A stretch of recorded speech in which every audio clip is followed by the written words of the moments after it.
बागोर की हवेली सिंस 1751, जिसे बनने में 27 साल लगे, जहां से 4 महाराणा बने, जिन्होंने इसके अंदर बने 138 कमरों में खेल खेलकर अपना बचपन बिताया। लेकिन इस हवेली का 1947 के बाद सब कुछ छिन गया। क्या हुआ था ऐसा? जिस हवेली ने महाराणा सज्जन सिंह को पैदा किया, वो सज्जन सिंह जिन्होंने सज्जनगढ़ का निर्माण कराया और जो बहुत विद्वान थे। जब इस हवेली की कहानी सुनोगे तो शायद पछतावा होगा, जिसे सुंदर पिछोला झूल छूती हो। लेकिन सब कुछ 1947 के बाद बदल गया।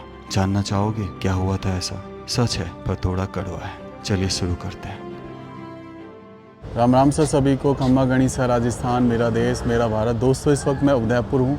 ये सामने पिछोला झील और त्रिपोलिया दरवाज़ा आपको दिख रहा होगा, और इधर ही साइड में 60 रुपये की टिकट के बाद आप इसमें प्रवेश करते हैं। ये है बागोर की हवेली। सन 1751 से और 1778 के बीच में बनी ये हवेली, इसको बनने में 27 साल लगे।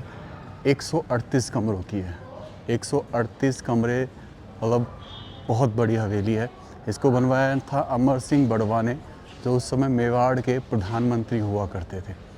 आ जाइए, इसको अंदर से देखते हैं। और यहाँ पे लेफ़्ट और राइट हैंड दरवाजे के पास जो तोपें रखी हुई, सुंदर गज़ब की तोपें हैं भाई ये।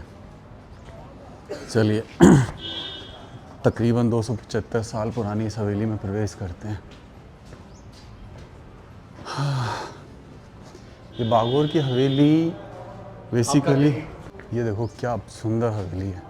सामने आप देख रहे हो डिज़ाइन को, कार्विंग को, पत्थरों की कार्विंग को। कभी कभी ऐसा लगता है कि एक चट्टान को काट के बनी है, लेकिन भाई मानना पड़ेगा।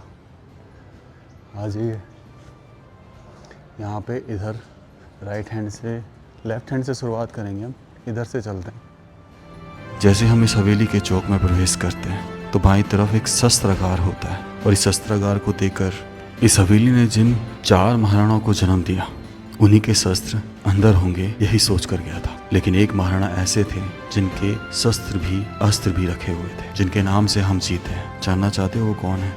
इसमें महाराणा प्रताप सिंह द्वितीय पहले महाराणा, उसके बाद महाराणा राज सिंह द्वितीय, महाराणा अरि सिंह और महाराणा हमीर सिंह, ये सब इसी हवेली में बड़े हुए थे। और उन्हीं के शस्त्रागार में हम अंदर देखने चल पड़े। हालात में हो गई थी। यहाँ पे ये संग्रहालय दिखाया गया है। तलवार, भाले और सुरक्षा कवच जो लोहे का बनता था, पहना करते थे। और ये जितने भी आप सामान देख रहे हैं इधर, ये ज़्यादातर महाराणा प्रताप या उनके वंशजों के हैं। जैसे ये महाराणा स्वरूप सिंह का है, ये महाराणा शंभू सिंह के हैं हथियार।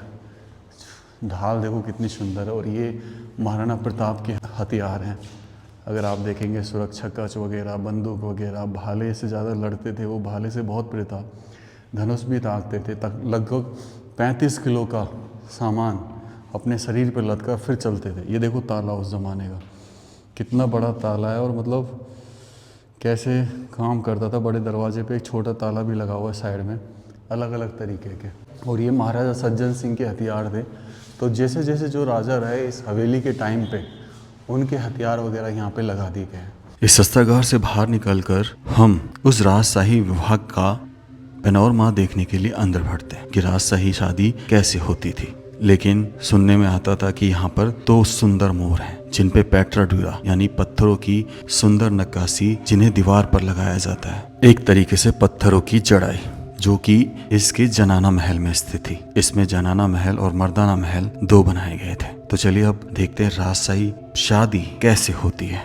जैसे यहाँ पे राजा रानी और उनके सेवकों को दर्शाया गया। हाथ में कुछ शायद बुक है, शायद मेरे हिसाब से पंडित जी शुभ मुहूर्त निकाल रहे हैं। यहाँ पे ये सेनाई वादक हुआ करते थे। फ़िलहाल इनकी सेनाई शायद गायब हो चुकी है। सेनाई होती थी इनके पास। यहाँ पे ये सवारी लेके घोड़े पर निकलते हुए राजकुमार या राजा कहें उस समय के, तो वो दिखाया गया। इस तरीके से बारात निकलती थी, जिसमें घोड़े, हाथी, सामंत, जागीरदार सब हुआ करते थे। ये मेरे हिसाब से दरवाजे पर जब टीका वीका किया करते थे, पूजा किया करते थे राजा साहब का, वो दृश्य जो उनकी सासू माँ करती थी, सासू आरती जिसे बोलते हैं, आगे आने के बाद यहाँ से थोड़ा सा नीचे उतरते हैं। ये राष्ट्रीय शादी को दर्शाया गया पूरी तरीके, होली लगभग वैसे ही है। इनमें बस ये होता था कि अपनी तलवार लेके बैठते थे हवन में। तो ये शादी का मंडप दिखा रखा है, और शादी के मंडप में देखो जो उनका सर, उसके पास तलवार ज़रूर है, और ये फेरे दिखा रखे हैं। आ जाइए। यहाँ पे आने के बाद ये एक तरीके से फल खिलाने का, कि जैसे नाश्ते वास्ते में या फिर जैसे आते हैं उस समय जो चीज़ें खिलाई जाती हैं, ये यहाँ पे वापस से कवर कलेवा हो रहा है। ये बेसिकली यहाँ पे अभी कलेवा किया, यहाँ पे ये वादन कर रहे हैं। कलेवा मतलब नाश्ता ही होता है एक तरीके से। ये किसी राजा की फोटो है। कहाँ निकल रहे हैं अपन? अब देखो ये जो खेल है ना, ये शादी के बाद आपने देखा होगा ना, अंगूठी डाल के टोकरी में खिलाते हैं दूल्हा दुल्हन को। तो ये जूहा जूही का खेल है। इसमें मतलब वही गेम चल रहा है कि कैसे खिलाया जाता है शादी के बाद राजा और रानी को, जूहा जूही का खेल। यहाँ पर पालकी में रानी की विदाई, वो दृश्य है।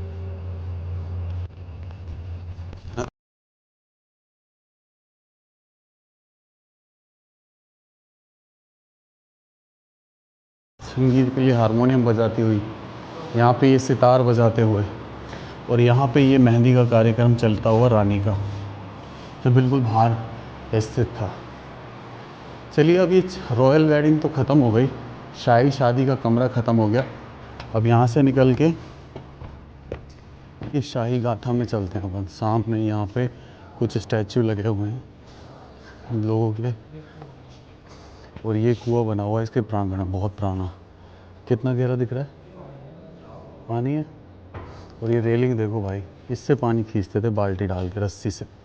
सामने जब हम इस जगह से निकले तो वो महाराणा, वो राजा, वो महाराजा के स्टैचू, के साइन, के फ्लैग थे जिन्होंने इस भारत देश को बचाए रखा, इस भारत देश को चलाए रखा। शायद आप भी उनके नाम जानते हो, लेकिन सबके नहीं। तो चलिए एक एक करके सबके नाम बताता हूँ, और कौन किस स्टेट से बिलोंग करता था वो भी बताता हूँ। महारावल जैसलमेर के 1153 से 1168 तक। उसके बाद यहाँ पे महाराजा राव जोधा, जिन्होंने जोधपुर बसाया। ये जोधपुर जी, ये महाराणा प्रताप मेवाड़ के सबसे महान शासक। और ये है छत्रपति शिवाजी मराठा है मैं। और ये महाराजा सवाई जय सिंह द्वितीय जयपुर, जिन्होंने जयपुर शहर बचाया 1727 में। ये महाराव राजा राम सिंह बूंदी, जिन्होंने बूंदी बसाया 1821 के आसपास। और यहाँ पे सिंबल देख रहे हैं, ये इनके सिंबल हुआ करते थे स्टेट के। जैसे ये सिंबल है, ये जोधपुर का सिंबल है जोधपुर स्टेट का। ये मेवाड़ स्टेट का सिंबल है। ये यहाँ पे मराठा स्टेट का सिंबल है, जिस पे एक पंक्ति लिखी होती थी।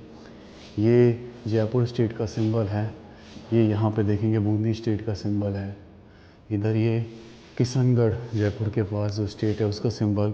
नीचे बड़ौदा का सिंबल। यहाँ पे देखेंगे तो कच्छ स्टेट, और नीचे बीकानेर स्टेट का, ये सारे सिंबल हुआ करते थे। ये नवनगढ़ स्टेट, और ऊपर अगर आप देखेंगे तो अलवर स्टेट, जो पुराने समय में मत्स्य नगर के नाम से जाना जाता था। महाराजा पृथ्वी सिंह, जो कि जिन्होंने किशनगढ़ बसाया, ये बड़ौदा के शासक है। सयाजी राव गायकवाड़ महाराजा, जिन्होंने बड़ोदरा बसाया। और ये है महाराजा धीराज विराज महाराव, कच्छ बजवाया इन्होंने। और ये है गंगा सिंह महाराज, जिन्होंने बीकानेर बसाया। ये है महाराजा जय सिंह प्रभाकर, इन्होंने हालांकि जयपुर को नहीं बसाया, पर काफ़ी पॉपुलर थे अपने शासनकाल में, और बहुत स्ट्रॉन्ग शासनकाल था ब्रिटिश में इनका। और कर्नल रणजीत सिंह विभाजी, जो नवनगढ़ के शासक थे। ये इनके फ्लैग हुआ करते थे। बूंदी स्टेट का सिंपल ऐसा फ्लैग, मराठा का वैसा फ्लैग हुआ करता था। जयपुर का वो पंचरंगा फ्लैग हुआ करता था। जैसलमेर का वो छतरी वाला, और मेवाड़ का ये देखो किस तरीके से मेवाड़ का ये सूर्य वाला फ्लैग हुआ करता था। यहाँ पे बूंदी स्टेट का एक सिंपल येलो फ्लैग, बड़ौदा का ऑलमोस्ट मुंबई के जैसा, मराठाओं के जैसा होता था। और ये किशनगढ़ का स्टेट है जिसमें 3 रंग है, और उसके बाद कच्छ स्टेट जिसमें इस तरीके के 2 रंगों का 5 बना के बनाया है। बीकानेर स्टेट, नवनगढ़ स्टेट और ये Alwar state. Courage and confidence. तो इसमें पूरे आप देखेंगे तो पूरे स्टैचू वगैरह हैं। तो क्या हुआ था ऐसा 1947 को? जब आपने इस हवेली को देखा होगा तो ये आपको एकदम नई प्रतीत हुई होगी, लेकिन हकीकत बात तो ये है कि तकरीबन 275 साल पुरानी है। जब हमारा देश आज़ाद हुआ था 1947 में, तो ये बागोर की हवेली गवर्नमेंट में चली गई थी और उसी समय इसे सरकारी लोगों का आवास बना दिया और वहीं से सब गड़बड़ हो गया। 40 साल 1947 से लेके 1986 तक ये एक सरकारी आवास रहा और उस समय ये बिल्कुल जर्जर हो गई। अपनी प्राचीनता खो चुकी थी, बिल्कुल खो चुकी थी। लेकिन 1986 में जब इस हवेली की कंडीशन देखी गवर्नमेंट ने, तो WJRCC को इसको सौंप दिया और कहा गया कि हो सके तो इसे पुराने आवेश में साथ लाइए। तब 1986 में शुरू हुआ इसका पुनर्निर्माण। उन्हीं चीजों को यूज किया गया जो इसको बनाने में लगी थी, जैसे चूना, अराइस प्लास्टर जो दीवारों पर लगता है, जो दर्पण की तरह चमकता है। और तब जब वो सारा कार्य हो गया, उसके बाद इस पर पेंट करवा दिया। लेकिन पेंट होते ही इसकी प्राचीनता खत्म हो गई। शायद ये उसी आवेश में हो, पर बहुत कम ऐसी जगह बची हैं जो इसके पुराने इतिहास को दिखाती हैं। और इसी हवेली में दुनिया की सबसे बड़ी पगड़ी भी है, 51 फीट लंबी। संग्रहालय है, पपेट म्यूजियम।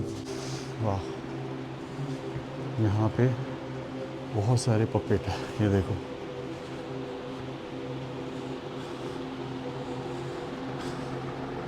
सारे जितने भी राजा हैं उन सब के पपेट यहाँ पर है। इनका एक कार्यक्रम भी होता है, वो सब चीज़ें दिखाई गई हैं। हाथी। तो यहाँ पे हम अगर देखेंगे तो पिछोला झील की जो पाल है वो इससे लगी हुई है।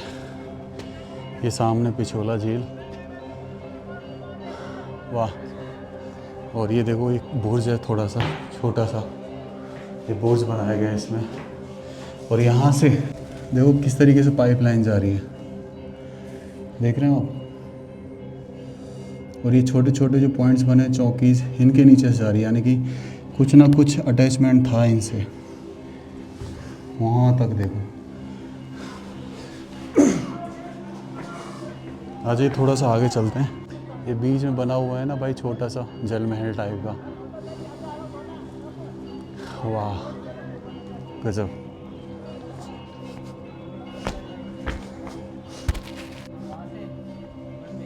बंद है, ऐसे ऊपर जाऊँ अब? वहाँ जाऊँ ऐसे? हैं, आ जाओ।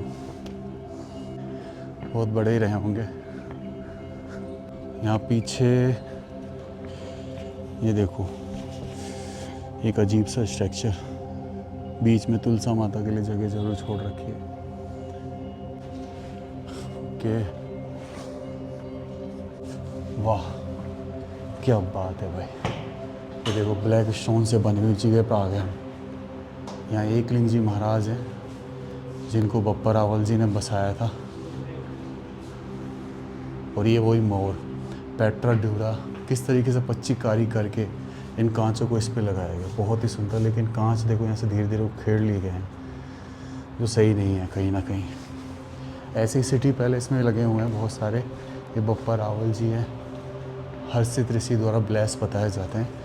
और यहाँ पर ये सिंहासन, मतलब सिंहासन तो नहीं, गद्दी कह सकते हैं, जहाँ पे राजा साहब और इधर उधर उनके छोटे सामान बैठा करते थे।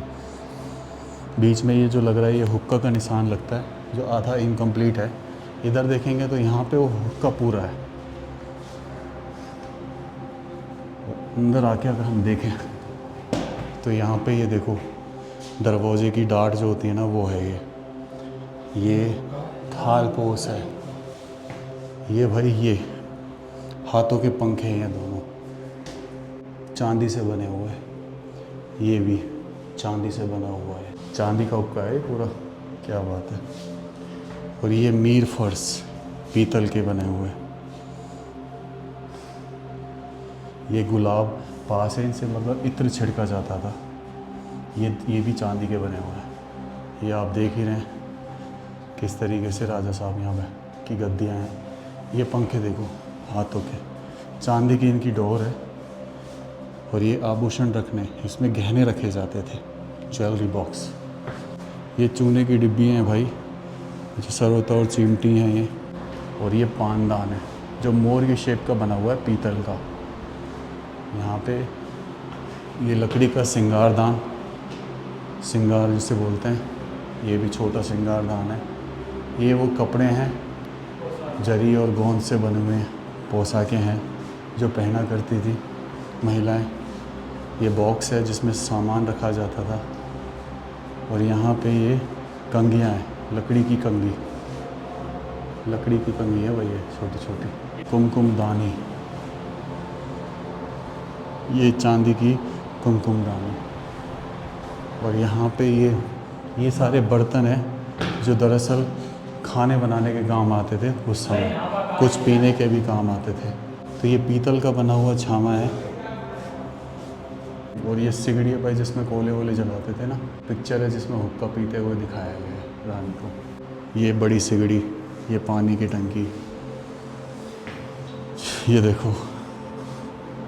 चलिए इस बगड़ी हवेली की चारों तरफ घूमते हैं। ये देखो कितना बड़ा कलश है भाई, हैं तांबे का। ये महाराणा सांगा, जिनकी एक आंख 80 घाव थे शरीर पर, एक पैर एक हाथ, ये सब घायल होने के बाद भी लड़े थे। ये मीरा भाई जो कृष्ण की भक्ति करती हैं, जिनका मंदिर चित्तौड़गढ़ में है। यहाँ पे आने के बाद ये चौकड़ी का गेम है जो खेला करते थे राजा साहब। ये संगीत पेटी है, इससे म्यूज़िक निकलता है, गाने बजते हैं, दिख रहे हैं आपको जिस तरह, पता नहीं वर्किंग है नहीं, पर इसको वुडन म्यूज़िक बॉक्स बोलते हैं। ये देखो लैंप, लालटेन जो केरोसिन से जला करते थे। कलमदान है लकड़ी का। चीज़ें तो बहुत शानदार है यहाँ पर, मानना पड़ेगा। वाह, गंजी का ताश, ये चौपड़ हो गया गेम, ये शतरंज हो गया जो लकड़ी का बना हुआ है। ये हमारा पत्तल कीड़ा हो गया लकड़ी का। राजा साहब की गद्दियाँ दर्शा दी, सामने खिड़की खूबसूरत। ये देखो पीतल का बना हुआ, गणगौर पूजन को दिखा रखा है, पीतल से बने हुए गौरी के मुख, मोर, शायद पानदान है बड़ा सारा। वाह। पर फिलहाल तो ये है कि इसकी सुंदरता का कोई तोड़ नहीं है, कोई तोड़ नहीं है। एग्ज़िट हम जहाँ से आए हैं वहीं से होगा। ये भगवान जगन्नाथ को समर्पित एक मंदिर की जो चीज़ें हैं वो दिखाई गई है। टाइगर हंट का एक दृश्य, हाड़ी रानी जिन्होंने अपना शीश काट दिया था। और देखो ये बक्सा पुराने ज़माने का जिसमें सामान रखा जाता था। ये अलमारी है जो, और ये एक पलंग है, चांदी का बना हुआ है पूरा। हाँ, क्या बात है। ये थालें तरह तरह की, ये सुराही हो गई, गिलास हो गए, ये कांच का काढ़ा है भाई, क्या बात है। सुंदर सुंदर चीज़ें हैं वैसे तो, देखने लायक। ये देखो आप इसकी नक्काशी, कांच से पूरा कर रखा है कवर।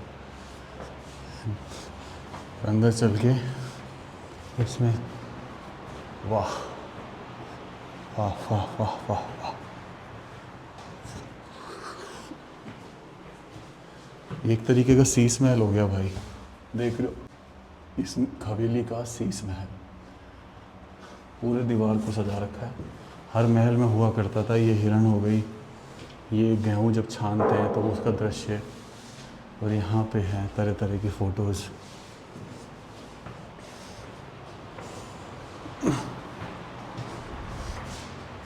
और यहाँ आके इसका एंड हो जाता है। ये जो आप देख रहे हैं ये फ़ारसी कला है। ऐसे पैटर्न, जिगजैग पैटर्न वही बनाया करते थे। ऊपर मिरर है। ये पेंटिंग्स देखो भाई आप नीचे की,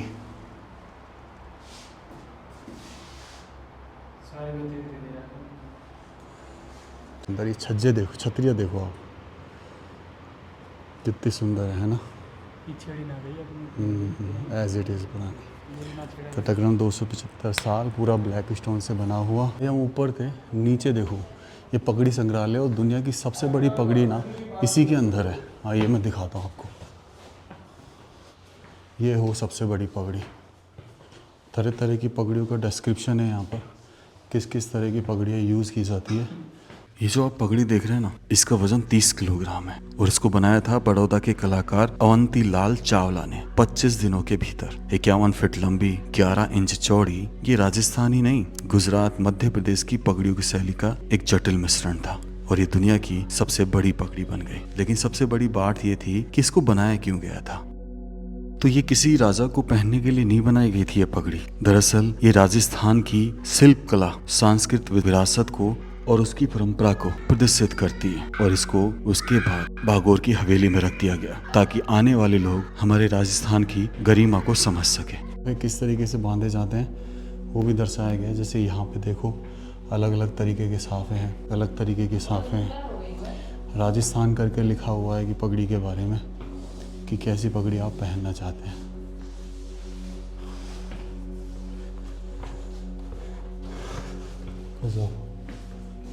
ये सब पैटर्न सुल्तानों की अलग होती थी, मराठाओं की अलग होती थी, शिवाजी।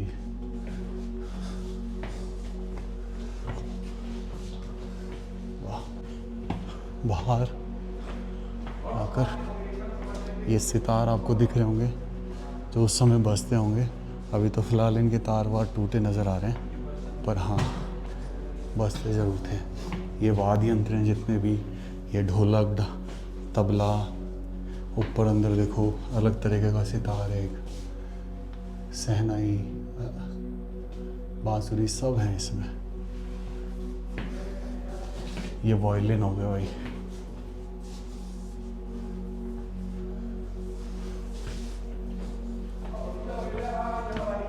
इधर से ये बर्तन देखो आप।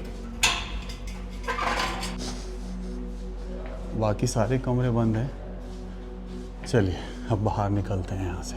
तो कैसा लगा आपको ये बागोर हवेली का इतिहास? और बागोर हवेली के कुछ हिस्से आपने जरूर देखे होंगे जो प्राचीन थे।